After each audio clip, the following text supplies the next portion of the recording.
Um, to begin, Nomawethu, would you just mind introducing yourself, telling us a little bit about yourself and how you got involved in mediation? Thank you very much. My name is Nomawethu Iris Ngangqu.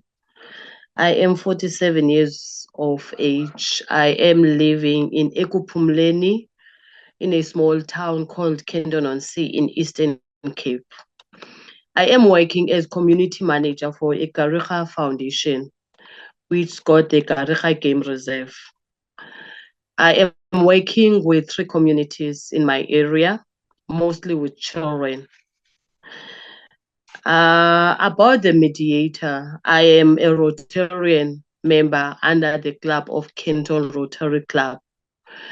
So through my work at Rotary and through what I am doing at my work as a community manager, I was introduced to the program by Mr. Bruce Gray, who sees that what I'm doing needs the skills that the mediator can provide for me.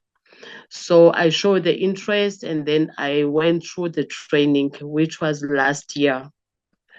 So that is how I get involved in a mediator. And while I was busy with the training, I see that the skills that I got from the mediator training, it really helping me and assisting me in what I'm doing in my community.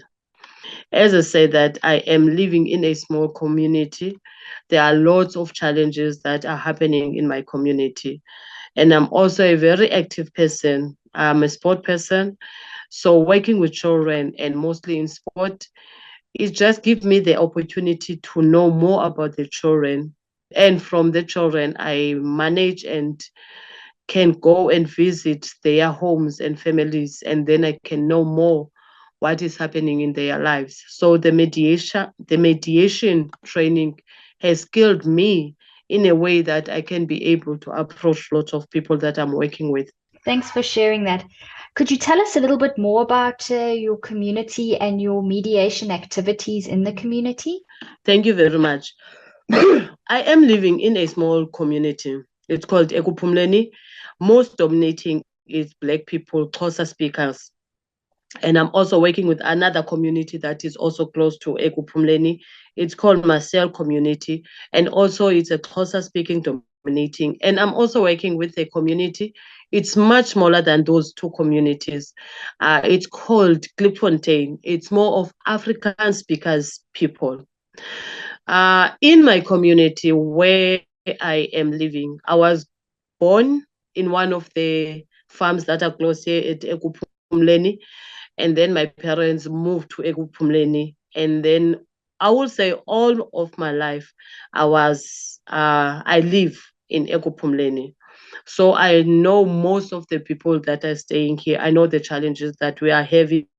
I know the change that has happened when I was young and now that I am old.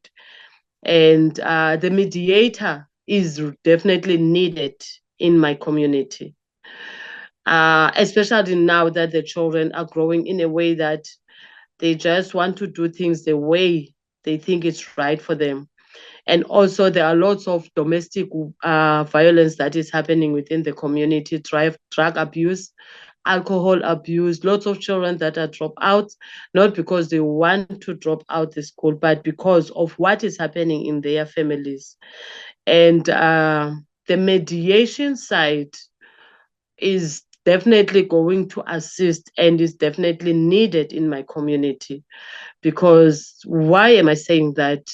Is since I started working for Gariga Foundation as a community manager, I was not well trained to be able to deal with lots of conflicts that I come across when I'm working with the children or doing the home visit and finding out that within the families, there is something that is pushing the children. Some of them ended up doing drugs, some of them ended up getting pregnant, or some of them ended up being the dropout. And when I started doing the mediation training, that is where I get more skills like how to communicate with those families, how to listen, not just to listen, but listen to understand what the situation, and be able to go and ask other people for help and assistance. So in my community, if I can just say altogether, it's a small community, but there are lots of things that are happening. There are lots of challenges. You might think that you are in a bigger city, but you are just in a small community. Most of the people know each other here. The children grew up, and we still having children that are running around, playing outside and all that. But like all the other communities, you have to be very careful of what you are doing, where you are going, and with whom you are communicating with. So coming back to your question about the mediation is definitely needed in my community. And I can say that there are lots of changes that has happened ever since I started doing the mediation training and applying the skills that I get from my training. Thank you. I will get a little bit into the training and your skills, but my first question that I'd like to ask you, this is a community you're very familiar with, this community and the other communities nearby, the neighboring communities, because you grew up there. So Yes, ma'am. I'm very interested to know how you feel your cultural background, your place in the community impacts in this mediation. Do you think it's helpful? Do you think it's not helpful?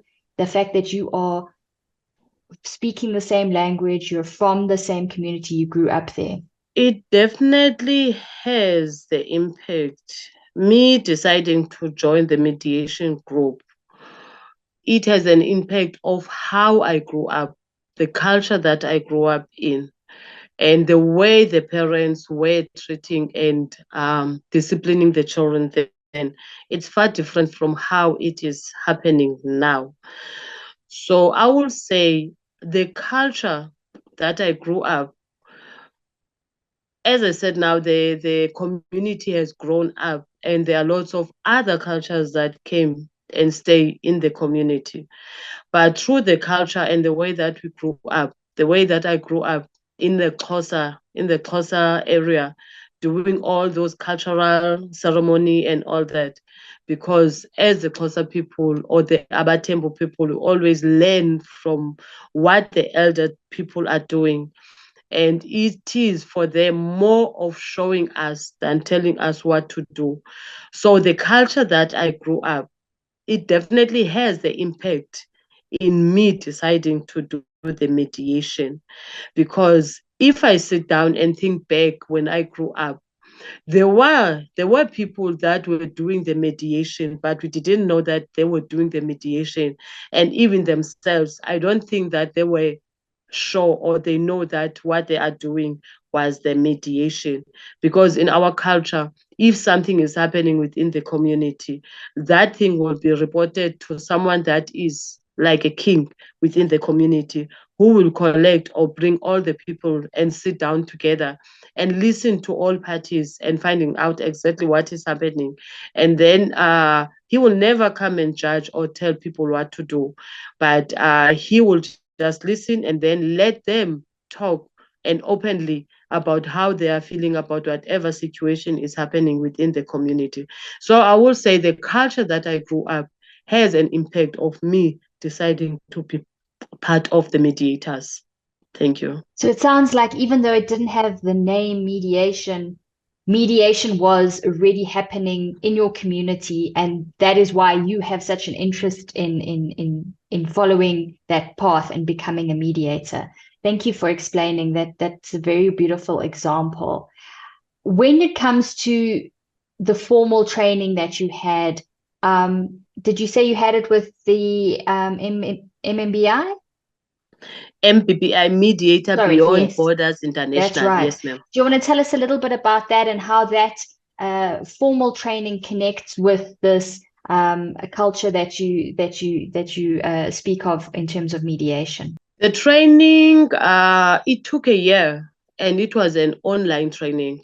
We're having the Zoom meeting with the trainers and other colleagues from different countries. And as a person that is coming from a small community and with my background, cultural thing, it was not an easy think to be fully take part in, I will say, the first week of the training, because there will be time where we will be taken into groups and all that. So I was not really understanding exactly what was happening, but the training was very clear. And we taught, because throughout the training, there was a part or a session where they talk more about the cultural, what different culture and how to accept other cultures and to respect other cultures as well, and how the mediator is helping and assisting in the cultural conflicts and all that. So through the training, as I already mentioned, that there were people that were doing the mediator, and still now, it was not only like from the different families. Even within the family, you will see that there will be that one person that will call everyone when they see that there's a conflict among each other or among the family members. So the training was online, as I mentioned, and we were given the task each and every day there will be a new session, and then you have to talk about your experience in your personal life.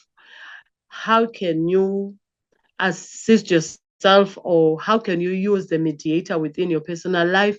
And then after that, how can you use your skills that you are learning in your workplace, like the professional workplace side, and also within the family and the community that you are working with.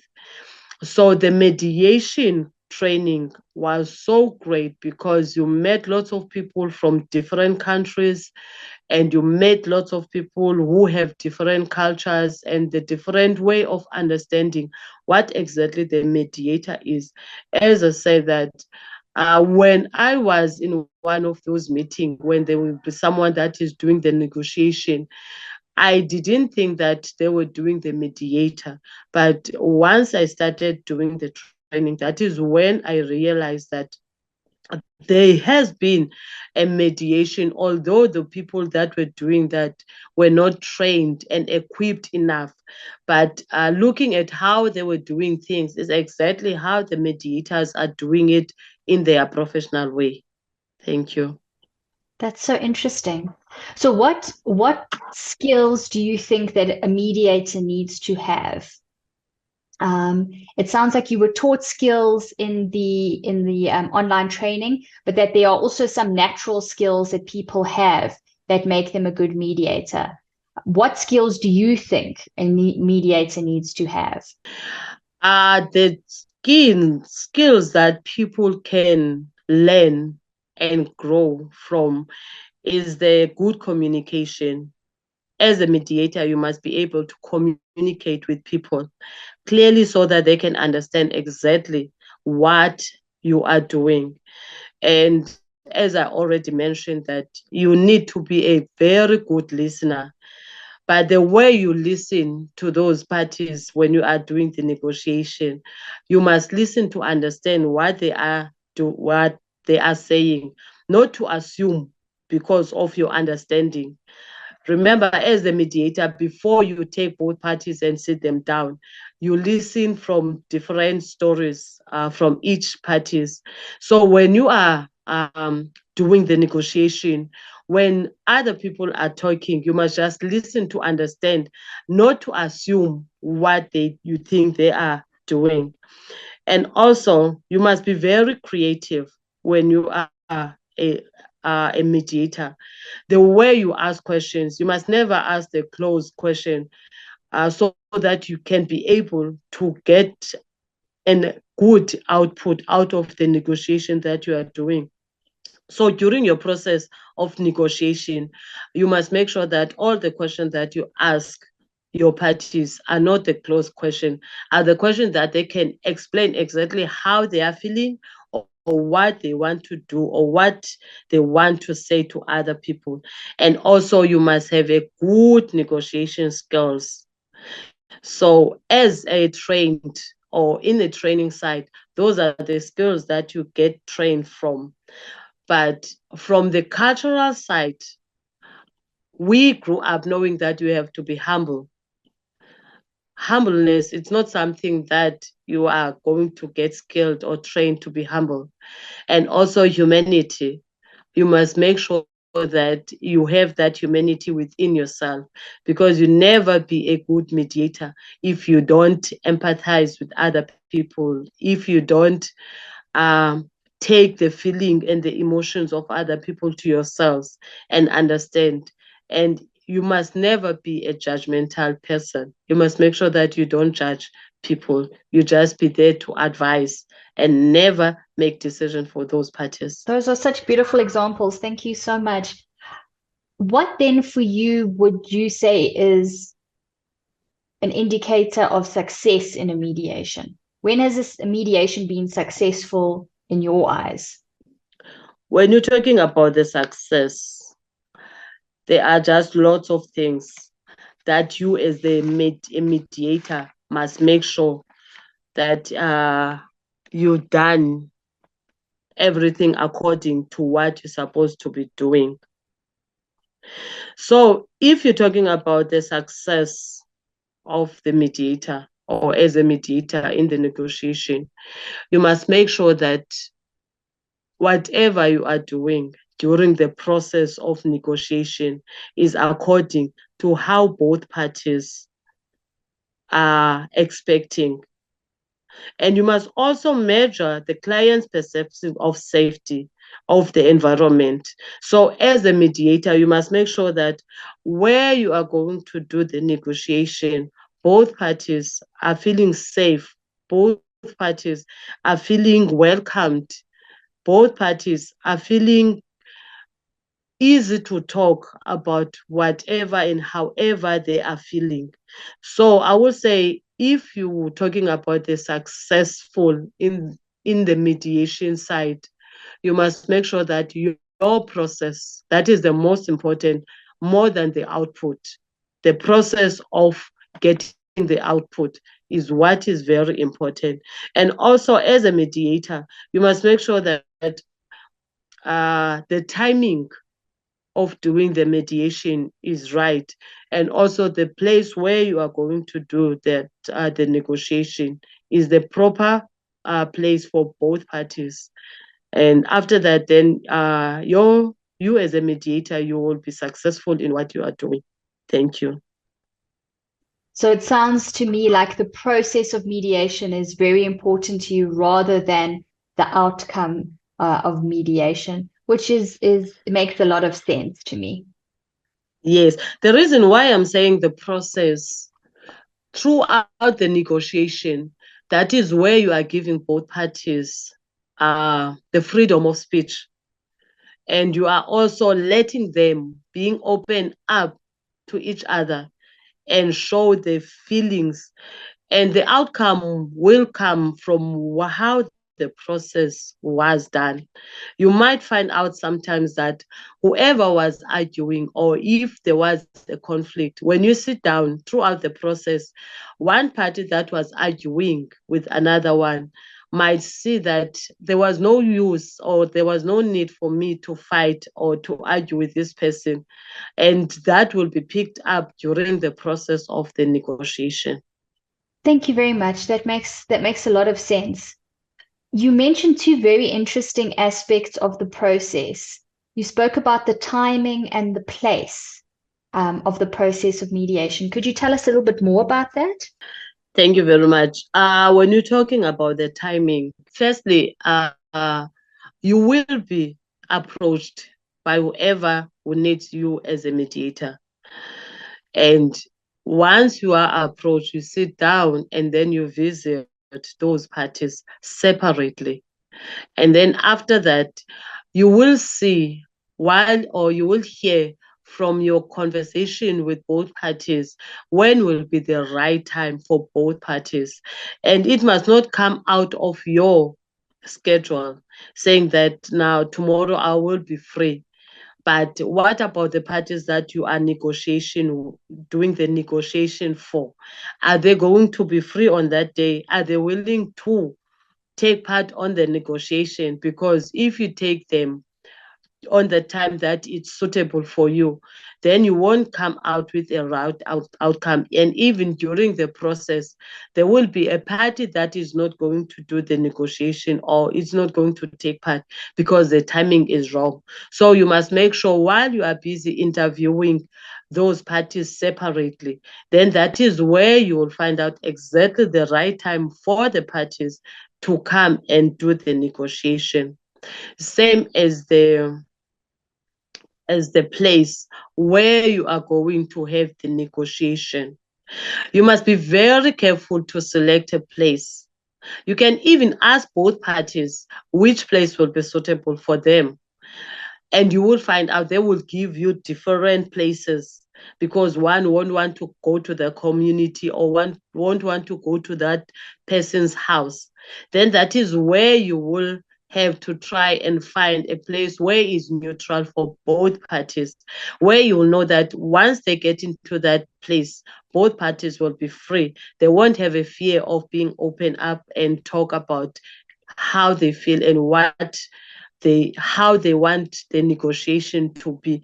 Remember that as a mediator, this negotiation is not for you, it's for those parties, and you are there to assist those parties. You are there to make sure that both parties are feeling free and they are trusting you. That is another skill that I forgot to mention. As the mediator, you must make sure that you are trustworthy, so that once or the parties entered the place where you are going to do the negotiation, they can feel that they can trust you because of the place that you are bringing them for the negotiation.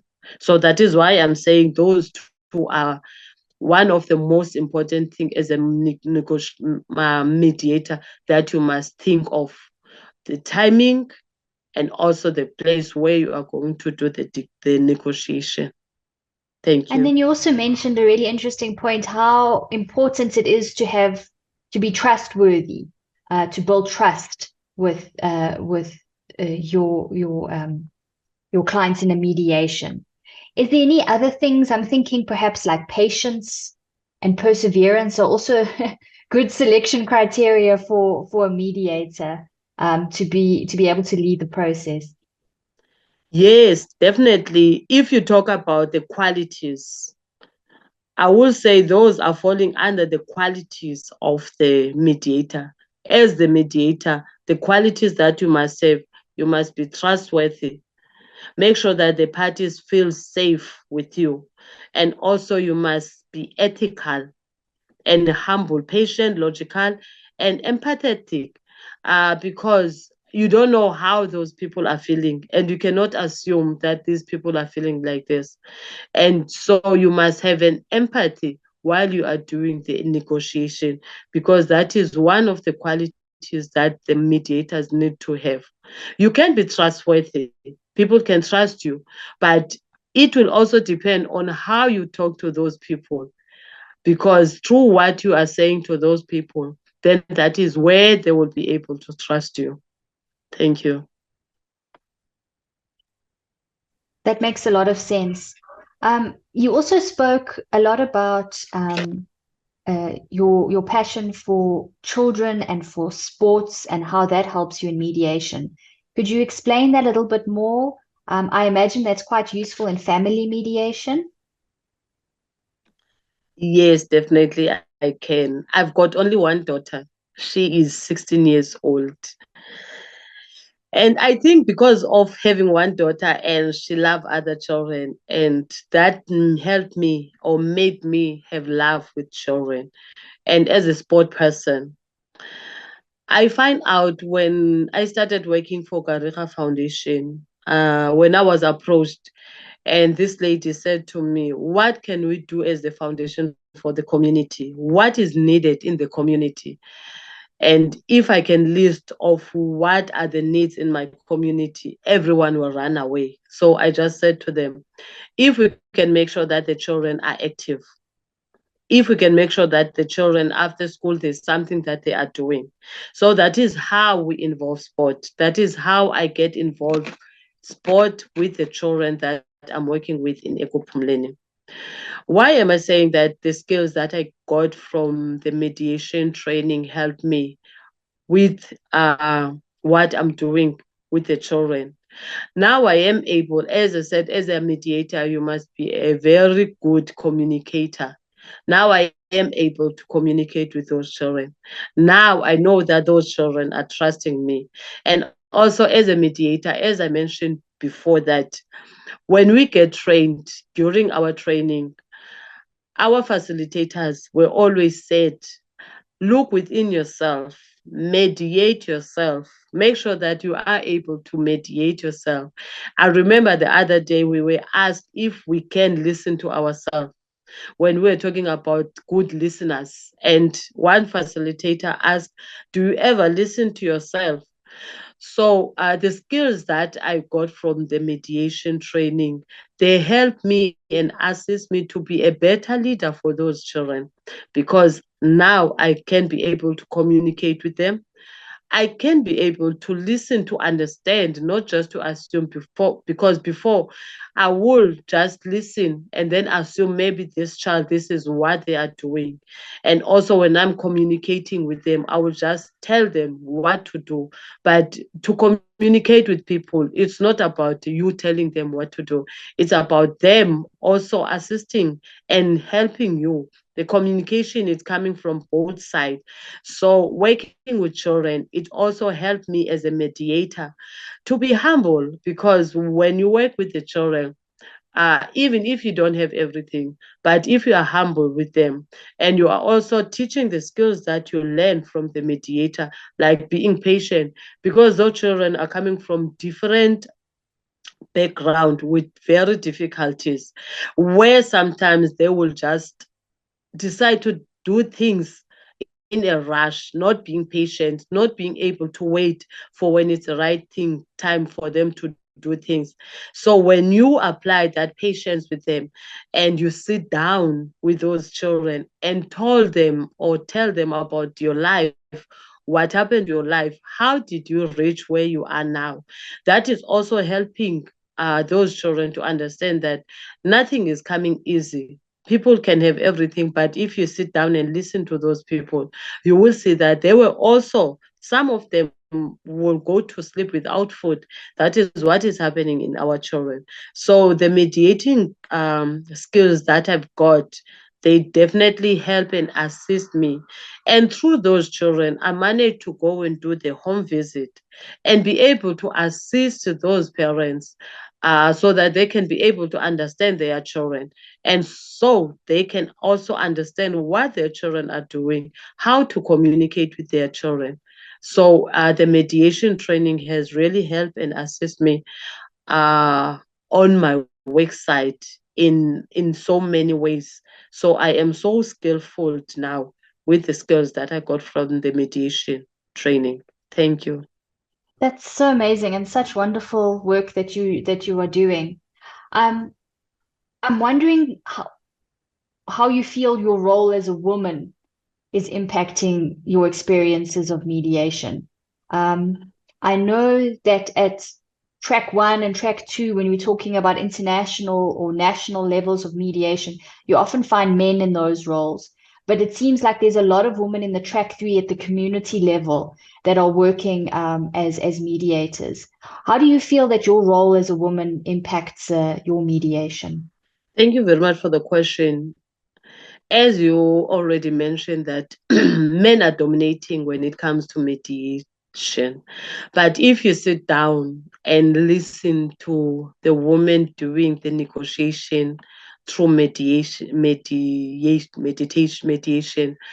you will find out that the way they are doing the negotiation, I will say it's much better than the men, because God has made women to be very soft outside, but the way they see things in a way that the other people are not able to see. And also they can be able to let people feel free to be open up with whatever they want to talk about. And women are much easier to be trusted by the communities, although I would say the most challenge is that we as the women, we don't support each other. You already mentioned that there are lots of women in the mediation field, but because we don't trust each other, we don't support each other in that field. And if you hear that there is a woman who is doing the mediation, it's very difficult to the women to go and approach that lady to come and assist. They would rather go and ask a man to come and do the mediation. And if you go back to the cultural thing, it also have a huge impact as a woman, that you are limited. There are things that you're not supposed to be doing. There are places that you are not supposed to go. There are places that you are not supposed to go and stand and talk on top of men. So as a mediator, you have to talk and be listened by the people. So in our culture, it's not something that they really accept, that the women supposed to advise, especially advise the men whenever there is a conflict. So if you're talking about women in mediation, even though we are skilled, but if we can just support each other as women, then we will be able to reach to a point where there will be more mediators in women that can come and do the work better than anyone else. And as I mentioned, that in our culture, we already have the mediators, but they never knew that they are mediators. But the skills that they are not trained, but they do have those skills, the natural skills that they have. They do have those qualities, but the way they are using them. They are using them in a secretly way that no one else will see. But if you're talking about the women in mediation, we can do it. And I will say I support women in mediation so much, in a way that if there can be lots of training that is happening so that people can be trained. We don't believe in ourselves as a woman. If you stand there, even if you've got a certificate or you've got a diploma, you are graduated. But once you stand in front of other people, you just see little of yourself that you cannot do it. So if only we can just believe in ourselves as women that are in the mediation field. Thank you. So it's so important for women to have that support from others, as well as that belief in themselves and the opportunity Yes. to also have the training. It sounds very important. You've spoken a bit about some of the challenges that you encounter during mediation in terms of culture and being a woman. Are there any other challenges that you encounter during mediation, and how do you overcome these challenges? The challenges are when it comes to you as a mediator doing the mediation process. The communication barrier is one of the challenges or obstacles that you as a mediator might come across. So for you to overcome that, you must check whether it's a good timing, as I said, and also the place. Because if you set the negotiation in a certain time, which means and the people or the parties that's supposed to come to the negotiation, they don't come, which means your communication with those parties were not clear. So that is one of the challenge that sometimes I will even come across, even if you did go and communicate clearly with the party that you are going to do the negotiation with. So you have to keep on communicating with those parties so that your negotiation can come right. And also unrealistic expectation. There are some things that they will just come while you are busy with your mediation. So when those unrealistic expectations come, you must never compare the negotiation that you have now with the previous one that you had. Maybe the previous one was easy and there were not lots of challenges, but this one has got more challenges than the previous. So you must never compare the previous negotiation with the one that you are busy with, and even the parties that you are working with. And there are also emotional barriers. While you're busy with the negotiation, you will find out that people will come up with their emotions. So you as a mediator, you need to identify the root cause of those emotions. And you must make sure that and try to make both parties to be transparent about the emotions that they have, so that the process of the mediation can go according to how you and the parties want it to be. And also cultural barriers. If you are going to do the negotiation as the mediator, you must make sure that you understand the cultures of both parties. Even if those people that you are going to mediate are coming from same culture, they can come from same culture, but their belief it's not the same. So you must make sure that you understand their culture and you understand how they believe in their culture. And you must make sure that both parties, they will respect each other's culture and they will respect each other's barriers and each other's beliefs as well. And I would say those are some of the challenges that I will sometimes come across when I do my mediation. Thank you. Thank you for sharing those.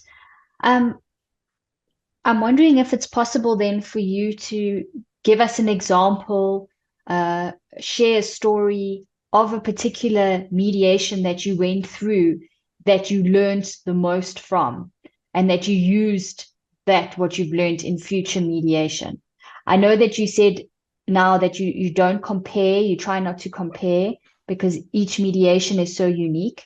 But was there one particular case that was stood out for you that you actually thought, I can use this in future mediation to improve the process?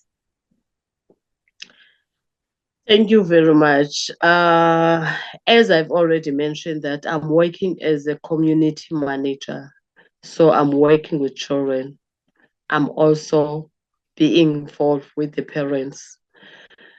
I remember there was one scenario where one child at school was misbehaving, and the teachers wouldn't understand what exactly was happening to the child until I sit down with the child and listen to why is he acting like that, all to find out that there is a conflict that is happening at home, which is not, it has nothing to do with the school and all that, but it is affecting the child.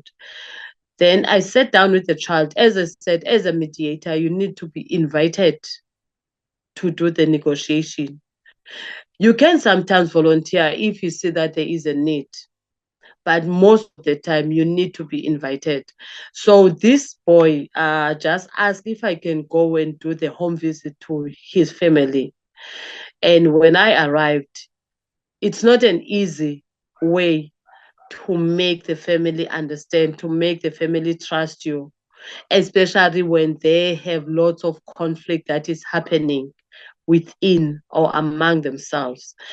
So I remember when I arrived, because the child has told me exactly what is happening at home, all the challenges that he is facing at home, and what is happening between the parents. So the parents were not really a warm, welcoming people, but eventually when I sat down with the child and they saw that the child is trusting me, and then they started opening up and talking about what is happening in their family. And I will say the skills that I use first is to identify and see that this child behavior, it's not just happening because of what is happening at school, but there's something that is behind how he's behaving like that. And sitting down with the child and listening with understanding, without assuming that he is naughty because the other children were teasing him and all that, or he's teasing other children because he is trying to be bully and all that. And then when I go to the family, I humbled myself. I didn't force them to talk to me. I just use my Ubuntu, where I just become them. I put myself in their shoes and I let them trust me enough. And I also was so patient with them. I didn't rush them to be, and it took me about 2 to 3 days for them to be able to invite me so that I can come and assist them with the conflicts that they have among themselves. And all to find out it's nothing major that they cannot deal with by themselves. It's just they don't want to listen to each other. When someone is talking, someone also wants to talk. And when someone is talking, that one that is listening, he's just listening, but not understanding what exactly is the other person saying. So those are the skills that I used on that scenario. After visiting the child and sitting down with the parents and understanding exactly what is happening and make them understand as well. And remember, I talked about the timing, I talked about the place. I even get a permission from them to get a right place, because they said the house for them won't be the right place to talk about what is happening, because once they sit there, it will remind them of how they treat each other and something will trigger them out. So if while I was sitting and looking and advising them, they just said, no, we don't want to do this negotiation in this house. Get us a place where it's going to be calm, where we're going to be able to talk freely, where we're not going to get a thing that is going to trigger us up.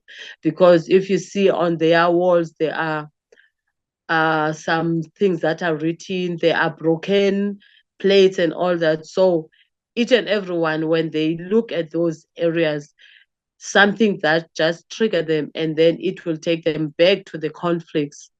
So that is one of the scenario that I think I had a great success. And as I said, to me, the outcome is not very important, but is the process of making the two parties or two people understand why are we doing the negotiation, how it's going to assist them. Because if I will jump into the output, they will be easy to go back to how they were before, because they never been to the process. But throughout the process, that is where they first understand themselves and also understand each other, and also be able to admit that I did wrong. I was wrong. I'm the one who was wrong. I'm the one who was pushing this person to do this. So that is one of the negotiation that was success, but it was through the process that I was doing for that mediation scenario. Thank you. Thanks so much for sharing that story, and it really links together all that you were saying of how you've learned in terms of communications and time and place and unrealistic expectations. So that was really a beautiful example and story that you shared with us. Thank you very much.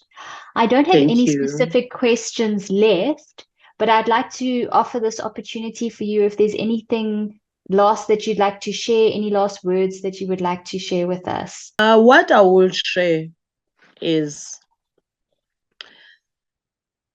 as the women in mediation field, it's not easy. And even though we are trained, even though that we've got enough skills that we can use, and sometimes to go and approach, because the community that I'm working with, there's a lot of negotiation that is needed. There's a lot of mediator that is needed. There are lots of people that are skilled or they've got quality to become mediators. But because there are lack of training, they don't know where they can go and get trained. And